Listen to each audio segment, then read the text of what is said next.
Hi guys, welcome to the series unwinding the numericals, जिसमें हम CBSE board के सारे ईयर के क्वेश्चन सॉल्व कर रहे हैं और अभी हम 2025 के क्वेश्चन सॉल्व कर रहे हैं।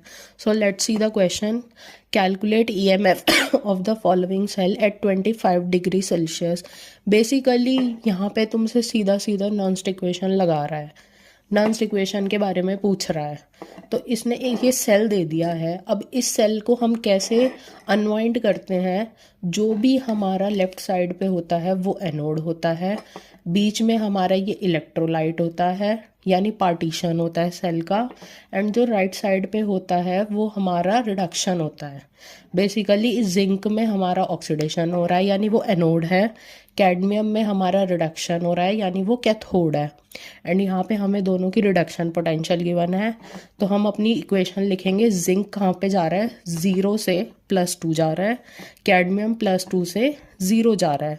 तो हमारा ओवरऑल इलेक्ट्रॉन्स का चेंज कितना है, 2 इलेक्ट्रॉन्स का, क्योंकि ये 0 से +2 है और ये +2 से 0 है, तो दोनों में ही 2 इलेक्ट्रॉन्स का हमारा चेंज आ रहा है। तो अब हम अपना सिंपल फॉर्मूला लगाएंगे, E0 cell is equal to E cathode minus E anode, and then simply values put करके हमारा आंसर आ जाएगा। देन हम नॉन स्टिक इक्वेशन अप्लाई करेंगे। ई सेल यानी जो हमसे ईएमएफ पूछा गया है is equal to E0 cell जो हमने स्टैंडर्ड इलेक्ट्रोड पोटेंशियल निकाला है, minus 0.059 upon n means electron change जो हमने अभी डिस्कस किया था 2 इलेक्ट्रॉन्स का, लॉग ऑक्सीडेशन अपॉन रिडक्शन की वैल्यू यानी जो हमें यहाँ पर गिवन है। ऊपर किसकी आएगी, जो ऑक्सीडेशन में जा रहा है, नीचे किसकी आएगी, जो रिडक्शन में जा रहा है।